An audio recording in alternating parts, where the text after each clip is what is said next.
Madame, Monsieur, bonjour et merci de votre fidélité à ONU Magazine, une production de l'unité vidéo de la MONUSCO.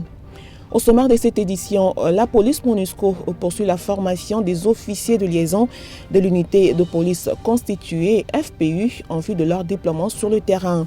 Comme à l'accoutumée, vous aurez les deux portraits, également d'autres rubriques de ce magazine. Mais pour commencer, voici les nouvelles.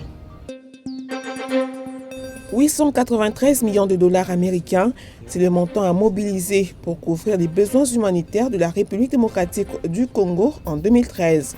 Le représentant spécial adjoint du secrétaire général et coordonnateur humanitaire, Moustapha Soumaré, a fait cette révélation au cours de l'interview accordée lundi dernier à Radio Okapi. Moustapha Soumaré a indiqué qu'un processus participatif impliquant tous les acteurs concernés devrait être mis en branle à travers un cadre stratégique pour trouver ce financement auprès des différents partenaires. En attendant, il a tenu à relever certaines priorités du plan humanitaire 2013 en RDC. Ce que nous faisons, c'est vraiment, comme c'est un cadre stratégique, c'est vraiment d'avoir des objectifs, ce qu'on appelle des objectifs stratégiques. Et parmi les objectifs stratégiques, nous pensons d'abord, la première priorité pour nous, c'est vraiment la protection de la population civile. Vous savez que dans les moments de crise, ces populations subissent tellement d'actes qui dégradent même la dignité humaine. Et il faudrait vraiment faire quelque chose là-dessus. Deuxièmement, c'est de pouvoir réduire la morbidité et aussi la mortalité. Vous savez, par exemple, on a vu quand il y a eu le cas, par exemple, à Goma, quand il y a eu la prise de Goma. Un des plus grands défis que les humanitaires nous avons eu à affecter, que nous ne souhaitions pas du tout que ça arrive, c'était de faire en sorte qu'il y ait une sorte de crise de choléra à Goma. Comme annoncé dans le sommaire de cette édition, des officiers de liaison de l'unité de police constituée FPU en sigle de la police MONUSCO sont en formation à Kinshasa depuis le 14 janvier 2013. Prévue pour un mois, cette formation porte sur deux volets essentiels des missions confiées à l'unité de police constituée, à savoir l'intervention professionnelle et le maintien et rétablissement de l'ordre public, MROP en sigle.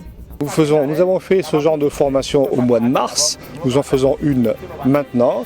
C'est pour former nos officiers de liaison FPU qui seront au plus près de ces unités pour leur permettre de s'acclimater aux conditions sécuritaires de la République démocratique du Congo, sachant que dans leurs pays respectifs, ils ont suivi une formation, qu'ils ont été visités, inspectés par des policiers des Nations Unies pour voir s'ils étaient capables de remplir les standards.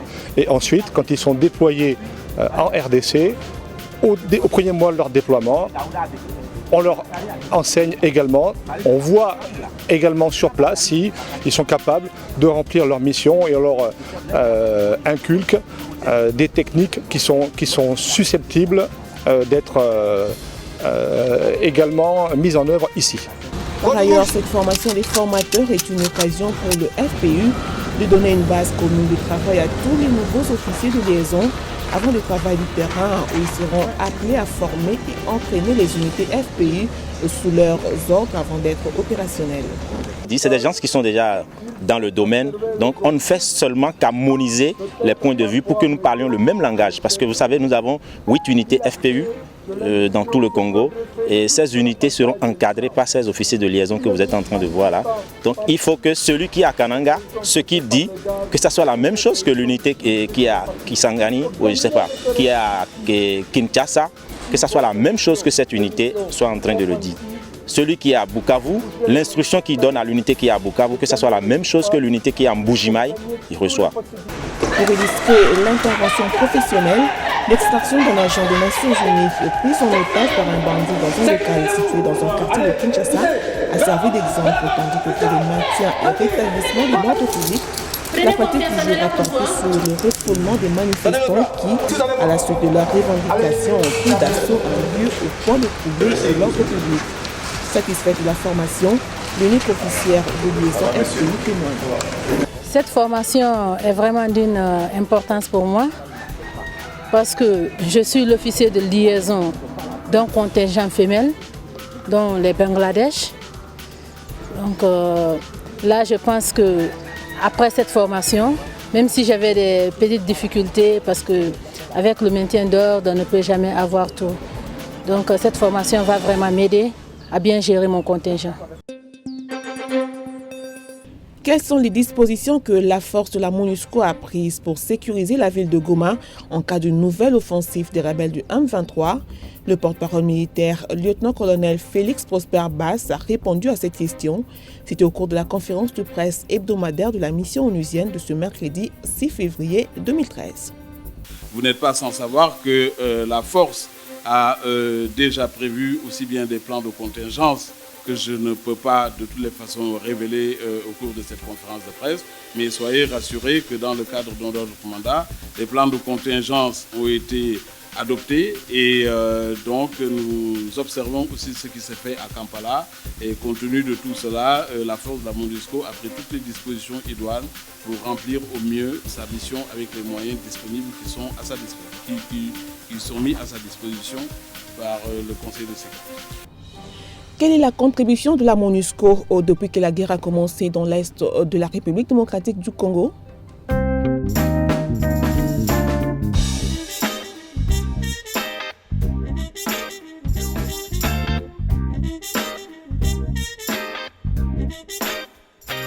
Moi, j'allais seulement savoir l'apport de la MONUSCO par rapport à la guerre. Depuis la guerre a commencé, quel apport la MONUSCO a apporté à l'Est? Votre question est imprécise, mais je pense que vous faites référence à l'occupation de la ville de Goma par le M23.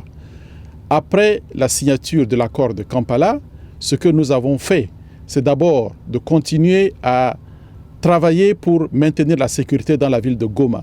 Nous avons œuvré pour le retour de la PNC, nous avons œuvré pour le déploiement de la PNC dans la ville de Goma. Nous avons aidé au renforcement de la sécurité dans la ville de Goma. Nous avons continué à travailler avec les FARDC pour le soutenir dans leurs tâches et dans leurs opérations. Mais surtout, nous n'avons jamais cessé de conduire les patrouilles de sécurité dans la ville de Goma, mais aussi autour des camps de déplacés, afin d'apporter la sécurité à toutes ces personnes. Notre rubrique Qui sommes-nous vous propose aujourd'hui le portrait de notre collègue Sylvie Cambéré de la police des Nations Unies. Elle est conseillère en détention à la section d'appui à l'unité pénitentiaire de la MONUSCO à Matadi.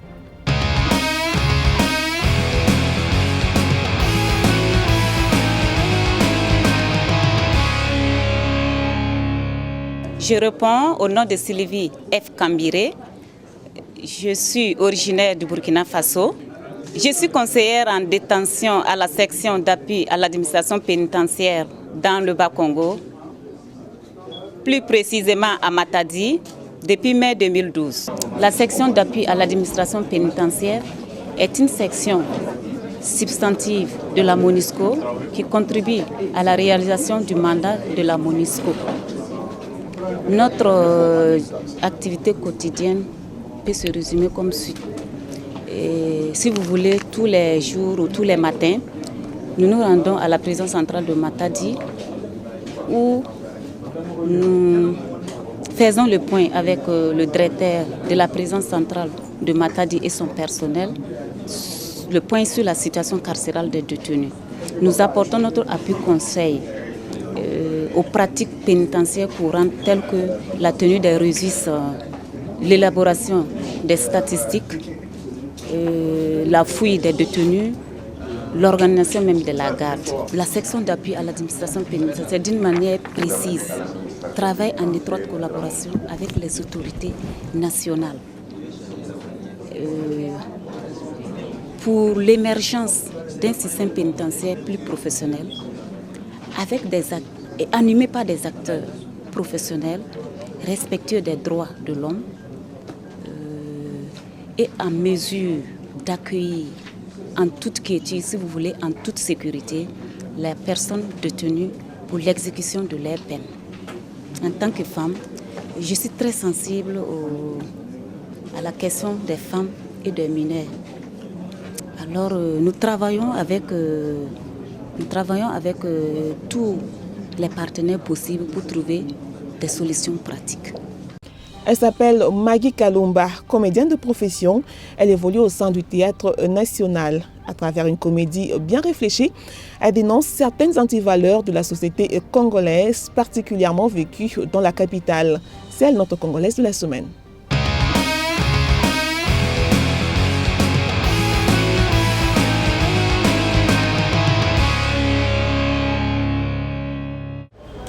Bonjour, je m'appelle Maggie Kalumba. Aujourd'hui, je représente tous les Congolais.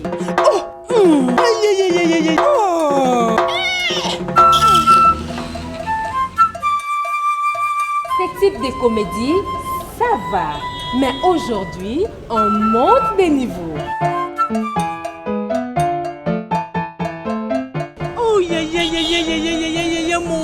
Mon Dieu, en 2013, pourquoi les Congolais ont toujours peur de déposer leur argent à la banque? Et même si la banque tombe en faillite, mais la maison peut être brûlée, ou les voleurs peuvent passer à la maison et prendre tout l'argent. Moi, si je vais acheter une voiture et que j'ai mon compte en banque, il suffit seulement de présenter ma carte bancaire et c'est plus facile. Mais si j'ai l'argent à la maison, je serai obligée de louer 1, 2, 3 esprits des morts et mettre tout l'argent dedans et les trimballer comme ça devant les vendeurs de véhicules. Mais c'est pas normal. On est où là? J'ai choisi de faire la comédie pour passer un message. Parce que je pense que le message qui est passé dans la comédie, ça atteint beaucoup plus de cibles. Parce qu'en fait, cette comédie que nous faisons, c'est pas seulement pour amener les gens à rire. Non, c'est pour que les gens puissent réfléchir après. Ah, Kinshasa, trop c'est trop.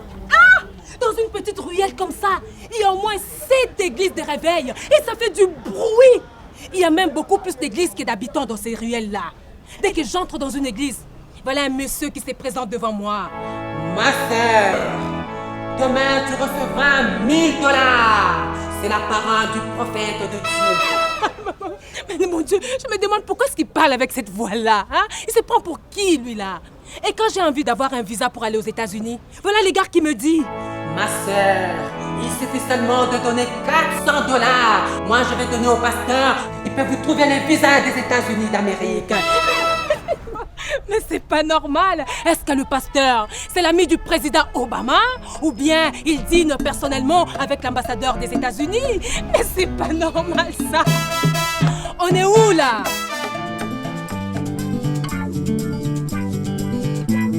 Là où c'est intéressant, c'est quand, après avoir ri, la personne réfléchit, pose des questions par rapport à ce qu'il vient d'entendre, par rapport à ce qu'il vient de voir. Et ça amène à un changement de comportement. Si par exemple je passe un message par rapport au transporteur, il y aura peut-être 2, 3 chauffeurs dans la foule qui comprendraient bien ce que je dis. Ça, c'est déjà le but que je vais atteindre. Oh, ce n'est pas possible avec les transports à Kinshasa. Mais qu'est-ce qui se passe dans le transport dans ce pays? Hein? Vous allez voir, sur une route à 2 bandes, il y en a d'autres qui craillent une 3e, 4, 5, voire même 8 bandes. Attends, c'est parce qu'ils veulent être collés, ils veulent toujours être ensemble ou quoi? Et il y en a d'autres qui prennent le sens inverse, à toute allure, avec des phares allumés à 100. Ils veulent nous faire croire qu'ils sont ministres, ambassadeurs ou députés en mission des services. Et puis en plus, hein, nous les Congolais, on n'aime plus attendre, surtout quand on est au volant. On est toujours pressé, même s'il n'y a pas d'issue, on ne peut pas passer, mais on crée toujours des manœuvres pour dépasser. On n'aime pas s'arrêter. Est-ce qu'il y a quoi même? Il y a un problème de frein? Et dès qu'on arrive au carrefour, au rond-point, voilà les policiers qui est censé réglementer la circulation. À la place des matraques, ils ont des gros bâtons comme ça, des ceinturons comme ça, comme s'ils va à la guerre. Mais c'est pas normal! On est où là? C'est plus facile de passer un message comme ça et de faire comprendre le message comme ça que quand on met la personne en face de soi pour dire voilà, il faut pas faire ça, il faut pas faire ça, il faut faire ci, il faut faire ça. Ça, il y a des gens qui comprennent comme ça de cette manière-là, mais il y a d'autres qui ne comprennent pas. Une blanche. Encore une blanche. Une blanche encore. Mais pourquoi tous ces véhicules peints en blanc? Mais pourquoi toujours la couleur blanche, hein? Et non pas les rouges, les noirs ou les jaunes? Imaginez tous ces véhicules en violet. C'est joli, non? Mais pourquoi tous ces véhicules portent le numéro 1? Et pourquoi pas 2, 3, 7, voire même 1000? Comment est-ce qu'ils arrivent à s'identifier avec un seul numéro? Encore? Et la plupart de ces numéros 1 ne parlent même pas un seul mot français, alors qu'au Congo on est francophone. Mais comment ils font pour comprendre nos problèmes? C'est comme si j'avais un enfant qui parlait chinois. Mais comment je vais lui comprendre? Mais qui crie là? C'est pas normal ça. On est où là?